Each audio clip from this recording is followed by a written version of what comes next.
সারদা পাঠশালার তরফ থেকে প্রত্যেক ছাত্রছাত্রীকে জানাই আন্তরিক অভিনন্দন। আমার এই ভিডিওয় রবীন্দ্রনাথ ঠাকুর রচিত গোরা উপন্যাসখানি সংক্ষেপে আমি আলোচনা করব। সংক্ষেপে বলছি এই কারণেই, তোমরা সকলেই জানো গোরা রচনার আকার আকৃতি অনেক বৃহৎ, আর ভিতরে যে বিষয়বস্তু বা কাহিনী পরিসীমা সেটাও কিন্তু যথেষ্ট বড়। সুতরাং একটি ভিডিওর মধ্যে তার পুঙ্খানুপুঙ্খ আলোচনা করা সম্ভব নয়। তবে যে সমস্ত ছাত্রছাত্রীরা এই এত বৃহৎ আকারের উপন্যাসখানি পড়বার সুযোগ নেই বা সুযোগ পাচ্ছ না, এবং উপন্যাসখানি অথচ তোমাদের জানার প্রয়োজন বলে তোমরা মনে করছো পরীক্ষা বা পড়াশোনার খাতিরে, সুতরাং তাদের কাছে একটা বিষয়বস্তুকে মোটামুটি দাঁড় করাবার জন্য যেটুকু না বললে নয়, আমি সেইটুকু বলেই গোরা উপন্যাসের আলোচনা সারব।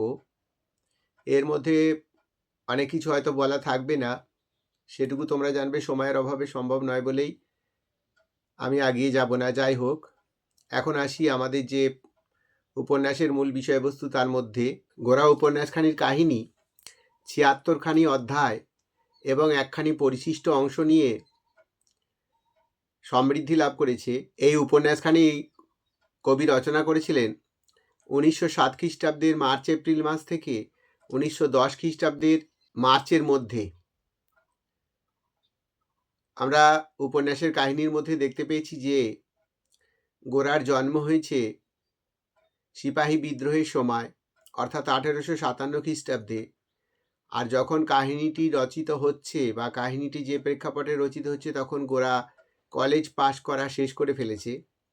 সুতরাং যেই সময়ে কাহিনীটি রচনা হয়েছিল সেই সময় থেকে বিষয়বস্তুটি প্রায় ২০ থেকে ২৫ বছরের পুরানো বা অতীতের ঘটনা ছিল। আমরা গোরা উপন্যাসের মূল বিষয়বস্তুর মধ্যে যদি যাই, একদম সংক্ষেপে বলতে গেলে এই কথা বলতে হয় যে গোরা একজন যুবক, সদ্য কলেজ পাশ করেছে। তার অতি ঘনিষ্ঠ বন্ধুর নাম বিনয়। বিনয় গোরাদের বাড়িতে প্রায়শই যাতায়াত করে। গোরাদের পারিবারিক বা আর্থিক পরিস্থিতি খুব একটা খারাপ নয়। গোরার মায়ের নাম আনন্দময়ী। তিনি যথেষ্ট সম্ভ্রান্ত রমণী। নিজের ছেলে গোরাকেও যেমন তিনি পছন্দ করেন বা তাকে ভালোবাসেন, পাশাপাশি বিনয়কেও কিন্তু তিনি স্নেহ করতে কম করেননি। আর এই দুটি যুবকের মনের অন্দর মহল পর্যন্ত ওই রমণী পৌঁছতে পেরেছিলেন সহজেই। গোরা কিন্তু যখন থেকে উপন্যাসে আবির্ভূত হয়েছে তখন থেকেই তাকে আমরা দেখেছি সে গোঁড়া হিন্দুত্বকে মেনে চলবার প্রয়াসী। তার মা তাদের বাড়িতে থাকা লক্ষ্মীয়ার সাথে ওঠা বসা করে বা তার হাতে খাবার খেতে দ্বিধা করে না।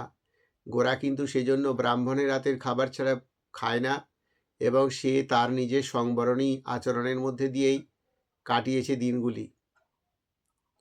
সেই গোরা তার পিতার আদেশবশত একদিন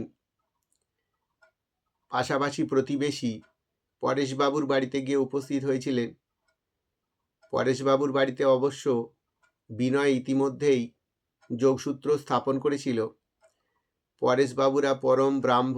গোরা সেখানে যাওয়ার পর সেখানকার মেয়েদের সাথে বা সেখানকার মানুষগুলোর সাথে পরিচিত হয়ে তাদের জীবন আচরণের ধারাবাহিকতা দেখে নিজের জীবনের এক পরিবর্তনের ধারাকে সে খুঁজে পায়।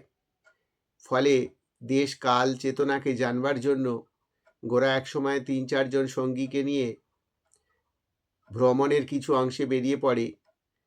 পথ ভ্রমণের কালে গ্রাম, জনপদ ইত্যাদিকে পরিচিত করতে গিয়ে যখন গোরার সঙ্গে সঙ্গী ছিল একজন, সেই সময়ে গোরা চরঘোষপুরে গিয়ে পৌঁছয় এবং সেখানে ব্রিটিশের দ্বারা তাদের পুলিশের অত্যাচারে সেখানকার সাধারণ প্রজাদের কোন দুরবস্থা চলছে সেইটিকে পুঙ্খানুপুঙ্খ অনুভব করবার পর গোরা কিন্তু তাদের পাশে দাঁড়াবার চেষ্টা করেছে।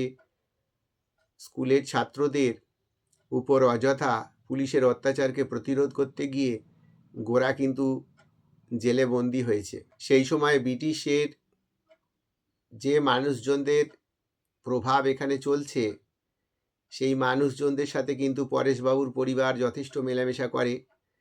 পরেশবাবুর স্ত্রী কিন্তু সেই বিষয়েও তাদের সঙ্গে ওঠা বসা করতে গিয়ে নিজের মান সম্মানকে বৃদ্ধি করে বলে আত্মগৌরবে ভরে ওঠে। সুতরাং আমরা যোগসূত্রটা দেখতে পেলাম, একদিকে পরেশবাবুর পরিবারের সেই ম্যাজিস্ট্রেট সাহেব এবং তাদের পরিবারের সাথে ওঠা বসা করা, আর একদিকে গোরা জেলে যাওয়া বা গোরাকে শাস্তি দেওয়া ইত্যাদি বিষয়টি পরেশবাবুর বাড়িতে প্রতিপালিতা সুচরিতার হৃদয়ে কিন্তু প্রচণ্ড আঘাত হানে।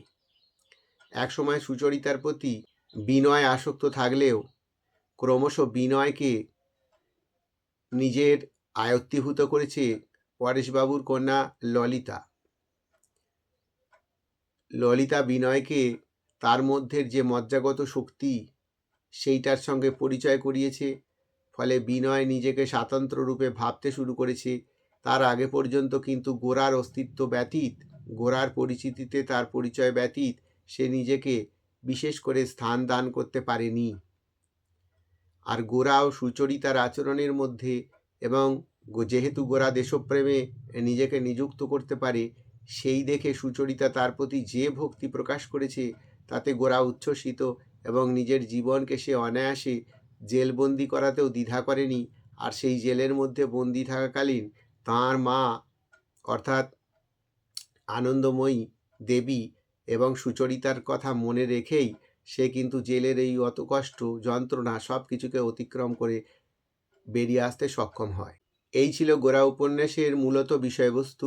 এখানে দেশাত্মবোধ, পরাধীন ভারতবর্ষকে স্বাধীনতার মন্ত্রে দীক্ষিত করার, পরাধীন ভারতবর্ষকে উদ্ধার করবার যে প্রয়াস রবীন্দ্রনাথের মনে অন্তর্ভূত ছিল, সেইটিকে তিনি প্রত্যক্ষ আন্দোলনের পথকে অনুসরণ না করে বরং গোরা চরিত্রকে সৃষ্টি করে গোরা উপন্যাসের মধ্যে দিয়ে তিনি তার নিজের মনের ভাবনাকে প্রকাশ করতে সক্ষম হয়েছিলেন। বলা যেতে পারে গোরা এখানে প্রতীকী রবীন্দ্রনাথের আর এক রূপ। এখন আসবো উপন্যাসখানির আরও দৃঢ় এবং প্রত্যেকটি অংশকে অনুধাবন করানোর জন্য যে সমস্ত চরিত্রগুলি এখানে উপস্থিত রয়েছে তাদের আচরণগুলি বা তাদেরকে কিভাবে নিজেদের প্রতিফলিত করেছে সেই দিক দর্শনকে প্রকাশ করতে।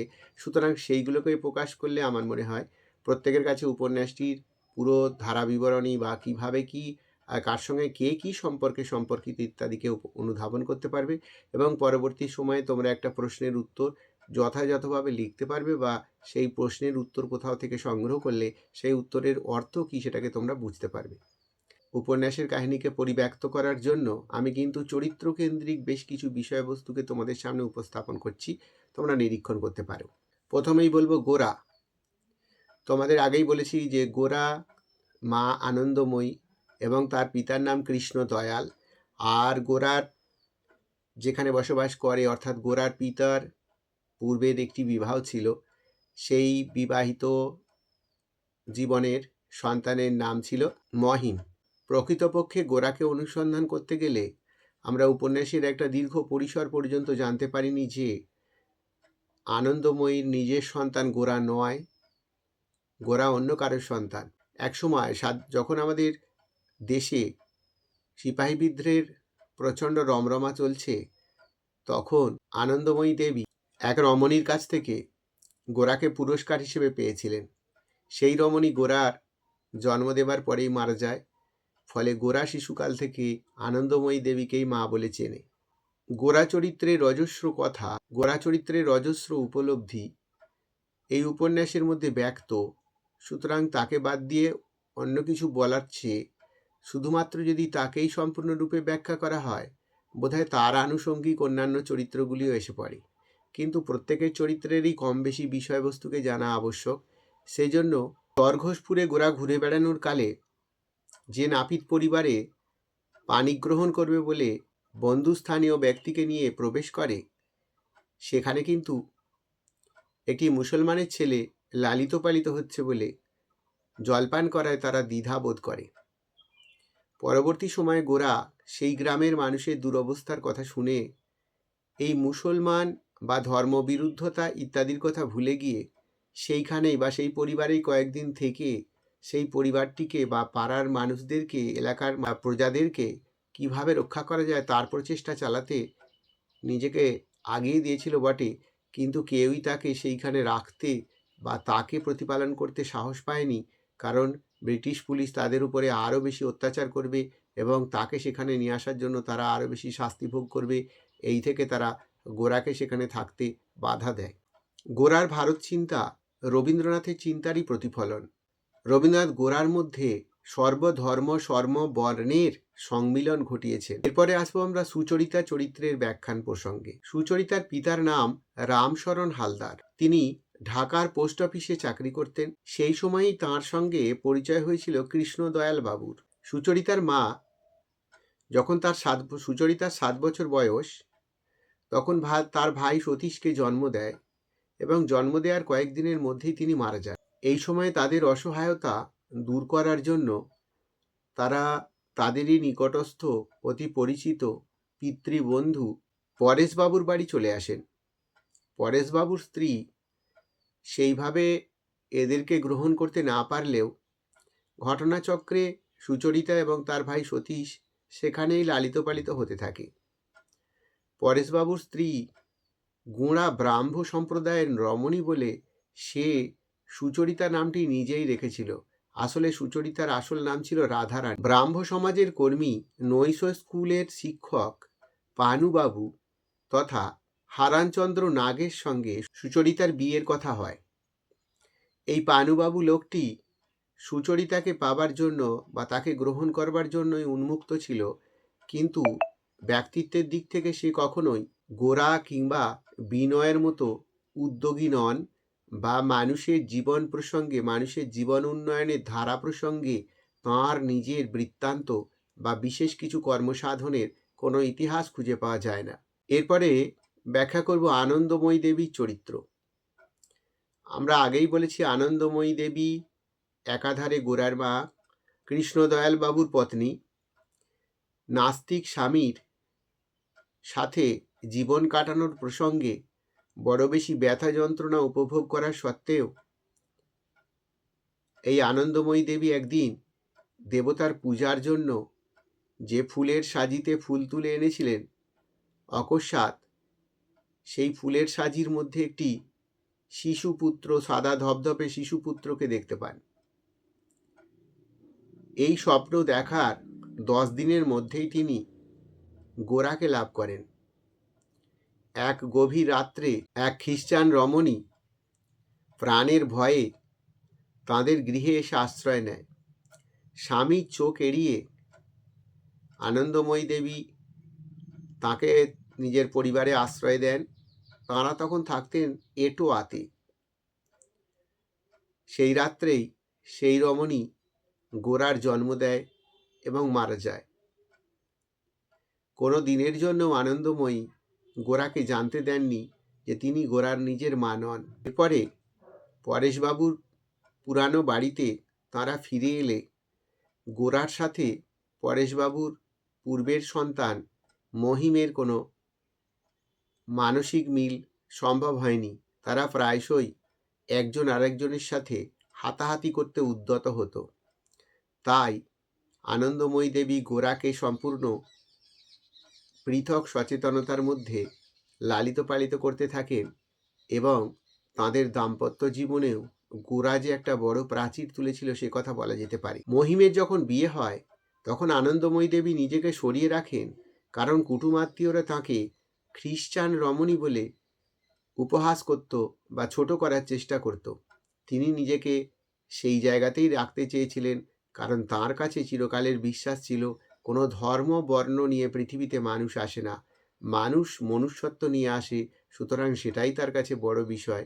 এই ধর্মের আচ্ছাদনে যারা নিজেদেরকে বেঁধে রাখতে চায় তাদেরকে আনন্দময়ী দেবী কখনোই সম্মানের চোখে দেখতে চাননি। মহিমের কন্যা শশীমুখীর সাথে বিনয়ের বিবাহের চেষ্টা মহিম চালালে আনন্দময়ী দেবী চেষ্টা করেছেন বিনয়কে আড়াল করে রাখার। তার জন্য মহিমের কাছ থেকে তিনি যথেষ্ট ভর্ৎসিতও হয়েছেন। গোরা সুচরিতাকে গ্রহণ করার পর আনন্দময়ীর পায়ে মাথা রেখে বলেছিল, মা তুমিই আমার মা, তোমার জাত নেই, বিচার নেই, ঘৃণা নেই। এরপরে আসবো ললিতা চরিত্রে। ললিতা হলো প্রতিবাদী নারী চরিত্রের প্রতিনিধি। ব্রাহ্ম পরিবারের মেয়ে হওয়া সত্ত্বেও হিন্দু বিনয়কে সে বিবাহ করতে সম্মত হয়েছে। সে বিনয়কে গোরার বাঁধন ছাড়িয়ে সম্পূর্ণ পৃথক করে তুলতে সহায়তা চালিয়েছে। বিনয় ব্রাহ্ম হতে চাইলে সেই আবেদনপত্রটাকে সে কুচি কুচি করে দিয়েছে এবং তাকে জানিয়েছে, আপনি যে হেঁট হইয়া নিজেকে খাটো করিয়া আমাকে গ্রহণ করিতে আসিবেন, এ অগৌরব আমি সহ্য করিতে পারিব না। এরপরে আসি হরিমোহিনী চরিত্রে। হরিমোহিনী ছিলেন সুচরিতার মাসি। সুচরিতার পিতামাতা বিদায় নেওয়ার পর এই মাসির সঙ্গে কিন্তু সুচরিতাদের কোনো যোগাযোগ ছিল না। এই মাসি তথা হরিমোহিনী তাঁর জীবন প্রত্যুষে প্রচণ্ডভাবে আঘাতপ্রাপ্ত হয়েছে। বিবাহের পর কন্যা সন্তান জন্ম দেওয়ার জন্য পরিবারের কাছ থেকে প্রভূত পরিমাণে সে শাস্তির উপঢৌকন পেয়েছে। পরবর্তী সময়ে একটি পুত্র সন্তানের জন্ম দিয়ে কিছুদিনের জন্য একটুখানি পরিবারের কাছ থেকে সহানুভূতি পেলেও দীর্ঘদিন সেটা সম্ভব হয়নি। কলেরার আক্রমণে অকস্মাৎ স্বামী সন্তান বিদায় নিলে তার পরিজনেরা সম্পত্তির লোভে তাকে নানাভাবে অত্যাচার করে, আর সে তখন তীর্থস্থানে নিজেকে নিবেদন করে বিভিন্ন স্থানে ঘুরে বেড়াতে থাকে। তার জীবন দুর্ভোগের এই পর্যায়েই কোনো ক্রমে সে এসে পড়ে এই সুচরিতাদের কাছে। সেখানে এসে তার জীবনের যত বিষক্রিয়া সে কিন্তু এখান থেকে উসুল করে নেবার চেষ্টা করেছে। বঞ্ঝির কর্তৃত্ব, সম্পত্তির অধিকার, অভিভাবকের অধিকার প্রতিষ্ঠা করতে উদ্যোগী হয়েছে। এর পরের চরিত্র আলোচনা করব বরদা সুন্দরী। বরদা সুন্দরী একজন গোঁড়া বা বড় মাপের ব্রাহ্ম বলা চলে। তাই রাধারানী তার বাড়িতে এসে পৌঁছালে তিনি, যেহেতু রাধারানীর নামের সঙ্গে হিন্দু ধর্মের সম্পর্ক রয়েছে, তাই সেই নাম পরিবর্তন করে তিনি তার নাম সুচরিতা রাখেন। তার 3 কন্যা, লাবণ্য, ললিতা ও লীলা। তার প্রথম সন্তান মনোরঞ্জন 9 বছর বয়সে মারা যায়। এই রমণী অপরের ভালো দেখলে এত বেশি অন্তর থেকে যন্ত্রণা পান যে তাদের সাথে তুলনা করে তখনই তিনি বলেন, আমার মনু থাকলে এতদিনে ঠিক এটাই করত। তিনি ম্যাজিস্ট্রেট পাত্র চান নিজের কন্যাদের বিয়ে দেওয়ার জন্য, অথচ সুচরিতার বিয়ে দেওয়ার জন্য সামান্য একজন মাস্টারমশাই পেতেই যথেষ্ট বলে মনে করেছে। ম্যাজিস্ট্রেট ব্রাউনলোর স্ত্রীর কৃষি প্রদর্শনীতে নিজের মেয়েদেরকে দিয়ে কাব্যনাট্য অভিনয় করাবার উদ্যোগী হয়েছেন। নিজের সংস্কারের জন্যই নিজ কন্যা ললিতার বিয়েতে অংশ নিতে পারেনি, কারণ ললিতা বিবাহ করেছিল হিন্দু তথা বিনয়কে। এরপরে আসবো পরেশবাবু চরিত্রের আলোচনায়। পরেশবাবু ব্রাহ্ম, কিন্তু তিনি উদার। তাঁর উক্তিতে প্রকাশ পেয়েছে, আমি ঈশ্বরের কাছে সর্বদাই এই প্রার্থনা করি যে ব্রাহ্মদের সভাতেই হোক আর হিন্দুর চণ্ডীমণ্ডপেই হোক, আমি যেন সত্যকে সর্বদা নত শিরে অতি সহজেই বিনা বিদ্রোহে প্রণাম করতে পারি। এদিক থেকে মানুষটির ঔদার্য এবং সর্ববরেণ্যতা প্রকাশ পায়। এরপরে আসবো বিনয় চরিত্রে।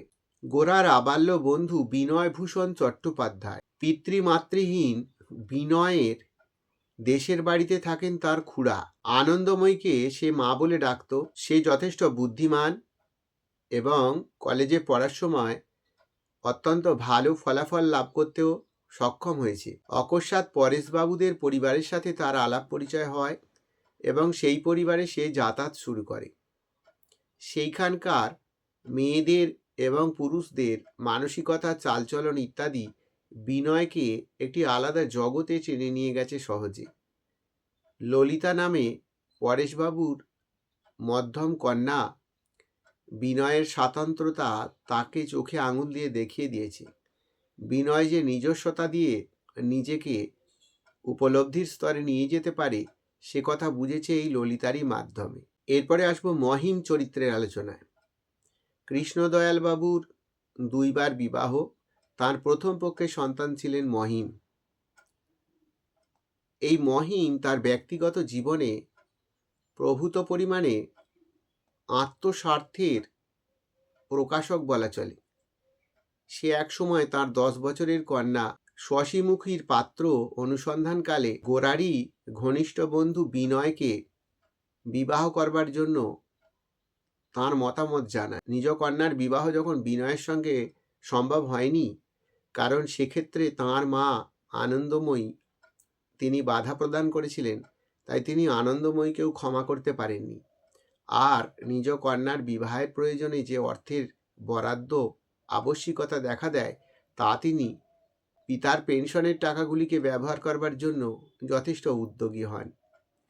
যেহেতু গোরা ইংরেজদেরকে সহ্য করতে পারে না, তাই তাঁর কন্যার বিবাহে তাঁর বড় সাহেব ইংরেজ ব্যক্তিরা যেহেতু সেখানে আগমন ঘটবে, তাই গোরার অনুপস্থিতি তিনি কামনা করেন। এর মধ্যে দিয়ে এই ব্যক্তি চরিত্রের অসাধারণ আত্মস্বার্থপরতার দিকটি কিন্তু উদ্ঘাটিত হয়। এরপরে আসবো সতীশ চরিত্রের সংক্ষিপ্ত বর্ণনায়। সতীশের বয়স এখন 7-8। সতীশ সুচরিতার ভাই। তার জন্মের কয়েকদিনের মধ্যেই তার মাতৃবিয়োগ হয়। পিতাও অল্প সময়ের মধ্যে মারা যায় বলে সে তার দিদির হাত ধরে এই পরেশবাবুর পরিবারেই এসে উঠেছিল এবং সেখানেই সে তার ছেলে মানুষই নিয়ে জীবন ধারণ করে, প্রত্যেকের সঙ্গে পৃথক পৃথক সম্পর্ক বজায় রাখে। সে বিনয়কে অসম বন্ধু বলে গ্রহণ করেছিল এবং বিনয়ের সচ্ছল আচরণ, সৎ মন এবং পরিষ্কার প্রবৃত্তি দেখে সে বিনয়কে খুব কিন্তু পছন্দ করত। এই ছিল মোটামুটি অতি প্রয়োজনীয় চরিত্রগুলির সংক্ষিপ্ত আলোচনা। এই আলোচনাগুলো এবং উপন্যাসের প্রথমে যে প্রেক্ষাপট বা ভাবনা বিষয়বস্তুকে আমি উল্লেখ করেছি, এই পুরো বিষয়টিকে যারা একটু স্কিপ না করে পুরোটা শুনেছ, তারা আশা করি গোরা উপন্যাসের অবস্থানটা কি বা সেখানে কি রয়েছে, কি থাকার সম্ভাবনা রয়েছে, সেগুলো সম্পর্কে উপলব্ধি করতে পেরেছ। প্রশ্নের উত্তর আমি নিজে তৈরি করি, সেই প্রশ্নের উত্তর আমার কাছে তৈরি করা রয়েছে। যাদের প্রশ্নের উত্তর প্রয়োজন হবে তারা যোগাযোগ করতে পারো। তবে এইটুকু বলতে পারি যে সেই প্রশ্নের উত্তরগুলো তোমরা যখন পাঠ করবে, তোমরা যদি কাহিনীর এই বিস্তৃত পরিসরকে এইভাবে না একটু জেনে রাখো, তাহলে পরে তোমাদের পক্ষে কিন্তু প্রশ্নের উত্তর খেয়ালের মধ্যে রাখা খুবই অসম্ভব বিষয়। সেই জন্য এত বৃহৎ একটি উপন্যাসের সংক্ষিপ্ত আলোচনা করতে গিয়ে হয়তো অনেক কিছুই বাদ পড়েছে, সেগুলো তোমাদের কাছে খুব একটা বিষয় হয়ে দাঁড়াবে না। তোমরা যদি এইটুকু অংশকেও দু একবার ভিডিওর মাধ্যমে ভালো করে বুঝে নাও বা কাহিনীটির পরিসীমা তোমরা উপলব্ধি করতে পারো, তাহলে উপন্যাসেরটি সম্পর্কে পড়াশোনা করা বা সেই সম্পর্কে পরীক্ষার উত্তর দেওয়া তোমাদের কাছে খুব একটা অসুবিধা হবে না। এই বলে এই ভিডিও শেষ করলাম।